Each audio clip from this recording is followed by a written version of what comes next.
that are made by the coach.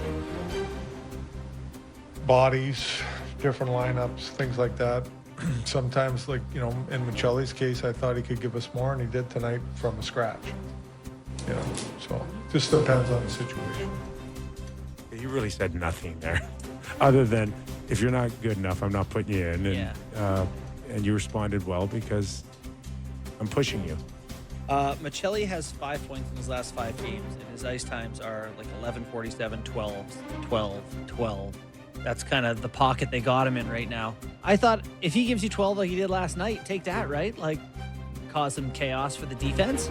Should we hear the... Well, not to go full Kipper here, but I think it is a little bit of a cautionary after, it's kind of the perfect storm for him. Mm-hmm. Former team, coming off of a scratch against a team that's on a second half of a back-to-back. That's not exactly the most physical. Good, yeah. Like, it was the perfect storm for him to come in and look good. Like, it's a nice stepping stone, hopefully that he can build on it. But, like, I'm not convinced.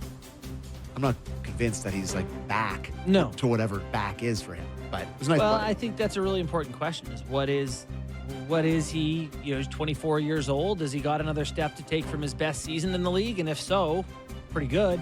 Yeah, it's a nice goal. But yeah, can he become someone you can use in the playoffs? Listen, That's a no. If we're completely being truthful here on the Leafs the last few years, falling short and getting their lunches fed by a team like Florida physically, he's not my top 50 guys I would have gone after.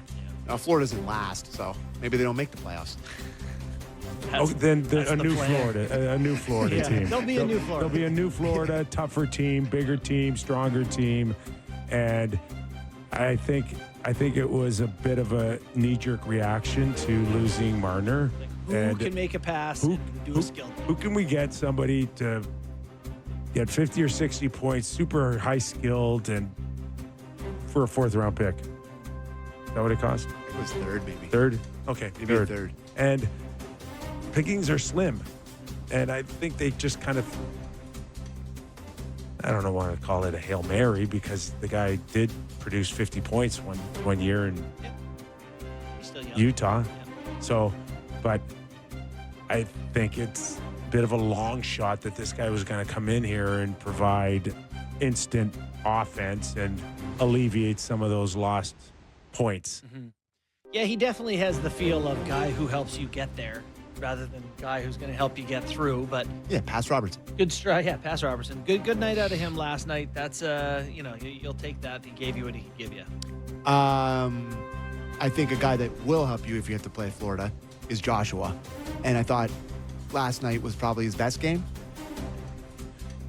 I'm starting to notice how big he is. Yeah, which is a great sign. He's playing the part of a big guy now. Yeah. I mean, that is going to be, I think that's literally part of the reason he was here. Last night he played almost 14 minutes, had an assist +1, ran into a few people. Vancouver's problem with him was one good game like last night and then 3 bad ones. Right. Invisible. Can't notice him. I think if you're paying a guy what you're paying Joshua, which is around $3 million roughly. 3.25 maybe? 3.25. Yeah. And he's playing on your third line. And every other night he can give you something you like. You're okay with that. Like you're in playoffs and you say, hold your own defensively, have the odd game where you give us a couple. We're kind of okay with that. Like, Ball on a goalie, sure. Cause some chaos. Change some momentum. Yeah. Jawed some guys. He ran his mouth a little bit last night. That, yeah. I don't think if he could do it consistently, what would you pay him? He'd probably score 25 goals and he'd be Tom Wilson light, but that's not the case. So I don't know. You got to manage expectations a little bit. Why don't we listen to what Craig Berube thought there in clip 4? Yeah, I mean, I think he's been coming for a while now for me. Like, I think he's back to playing the way I've seen him play before. He's a heavy guy down low in the offensive zone, and he hangs on the pucks and he can make plays and he's good around the net.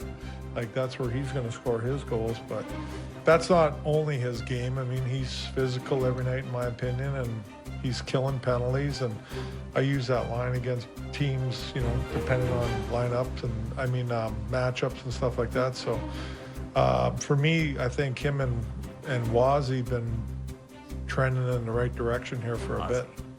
Wazzy Bear. Wazzy. I mean, I guess what else? I mean, you can't be like Wazzer. It's Wazzy, right? It is right. I'm just trying to think about what else you would call him. All right. Well, it's the hockey nickname curse. It's not Quiz. Sammy. Wazzy. You know, outside of, you know, the fourth line last night, Domi plays the fewest minutes at 10:47, and that line's a -1. I don't really have a whole lot bad to say. I thought it was an encouraging sign. Domi played the least amongst Yeah. on the team. Yeah. Wow. I wonder if you got to That's- scratch 2 guys a night. I wonder if that's coming for him. It wouldn't surprise me at all. But I think Saturday at home against the Bruins. I think probably not. between Joshua and Domi and Lawton, there's a lot of pressure to Shelley, Robertson. not scratch $3.25 or $3.5 million. Like, that's a lot of money, and they made the commitment to Domi. What did they give him? 4 years?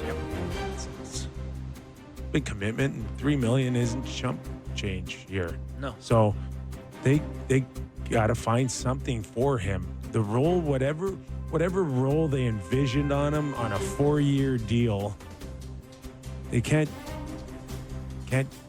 punt on it in a dozen games. But we'll see how it shapes up now, because Lawton's back and Lawrence is in, and how does it shape moving forward here? And if there's some stability, which they've completely lacked.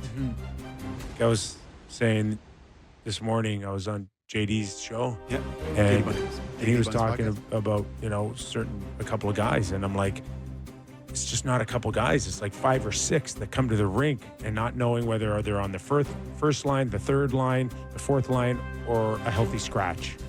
Like, they're all coming to the rink not knowing. But isn't that the idea of internal competition? That it's like, No. hey, you work your way up the line. Yeah, You play good, yeah. you'll stay in. Yeah, you know what? You're right. It is. At training camp, not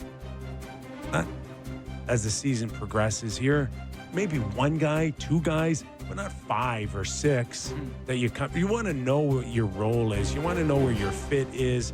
And there has to be a little bit of comfort in knowing who you are and what you bring to the team. But, is Nick Robertson out of that now? Well, I still don't think they know what a lot of these guys are. I think this is what's happening right now, and I am gonna cut Ruby some slack on this, because I do. After every game, I'm like, trying to find a line that works. This guy needs more opportunity. I get that it's hard to please everyone, and to build your best lineup every night. So I think it's Cowan too. Cowan went from first line, the third line, fourth line, first line, second power play. Marley's, which I exclude him, because when you're in your rookie year, you're 20 years old, man, you're in fantasy island. Yeah. Doesn't matter. It's all great. It's all